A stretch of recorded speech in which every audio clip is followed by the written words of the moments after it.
ఎక్కువ ఎక్స్‌పెక్టేషన్స్ పెట్టుకోకుండా లో ఎక్స్‌పెక్టేషన్స్ అంటే మనం చిన్న చిన్న మూవీస్‌కి వెళ్తాం చూసారా అలా పెట్టుకోండి. అంతేగాని హాలీవుడ్ లెవెల్ అలాంటి ఎక్స్‌పెక్టేషన్స్ ఏమొద్దు. ఎందుకట్లా? ఎందుకట్లా అని మళ్ళీ మీరే డిసప్పాయింట్ అవుతారు. విజువల్స్ అంతా కూడా హాలీవుడ్ లెవెల్లోనే ఉంది అని చెప్పారు కదా. హాలీవుడ్ లెవెల్‌లోనే విజువల్స్ ఉన్నాయి. మీరు తక్కువ హైప్ పెట్టుకుని వెళ్తే ఎక్కువ సాటిస్ఫై అవుతారు కదా. సో అంటే ఇప్పుడు సీనియర్ జూనియర్ లాగా చూసుకున్నా కానీ మనకి మనోజ్ ఇంకా తేజ సజ్జా ఇద్దరు అలా ఉన్నారు. ఏం లేదు. మనోజే కనిపించాడు, తేజ సజ్జనే కనిపించాడు. మీరైతే చాలా బాగా చూస్తారు acting.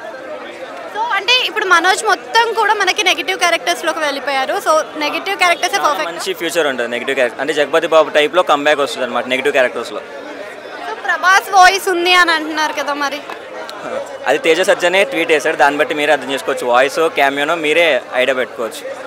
And Teja Sajja script selections ఎలా అనిపిస్తున్నాయి మీకు? చాలా బెటర్. ఉన్న కంపేర్డ్ హీరోస్లో చాలా బెటర్ తేజ సజ్జా స్క్రిప్ట్ సెలెక్షన్. అంటే ఆడియన్స్ని ఎంటర్టైన్ చేయడానికి చాలా బాగా ట్రై చేస్తున్నారు. రొటీన్ సినిమాలు తీయకుండా చాలా కొత్త సినిమాలు ట్రై చేస్తున్నాడు. ఇదనే కాదు, ఎప్పటి నుంచో కొత్త కొత్త కాన్సెప్ట్స్ అంటే మనం చూడడానికి ఇంట్రెస్టింగ్ ఉండే కాన్సెప్ట్స్లో ఇది కూడా ఒకటి. అదే కంపేరింగ్ టు ప్రీవియస్ మూవీస్ ఏవైతే జాంబిరెడ్డి ఇలాంటి మూవీస్ ఉన్నాయి కదా. సో ఇలాంటి మూవీస్ తర్వాత నుంచి వచ్చే హనుమాన్ కానీ ఇది కానీ సూపర్ హీరోస్ టైప్లోనే వస్తుంది కదా. మరి అదే కంటిన్యూ చేస్తాడంటారా తేజ? అది మనం చెప్పలేం కదా. ఈ మూవీ అయితే కొంచెం ఫ్యాంటసీ జానరే కాబట్టి మీరు ఫ్యాంటసీలోనే ఎక్స్పెక్ట్ చేయొచ్చు. శ్రేయాది కంబ్యాక్ వచ్చినట్టేనా మరి? శ్రేయ క్యారెక్టర్ మెయిన్ క్యారెక్టరే కానీ పెద్ద కంబ్యాక్ అంటే ఏముండదు చెప్పొచ్చు. తర్వాత ఫ్యూచర్లో ఆమె చేసే సినిమాలు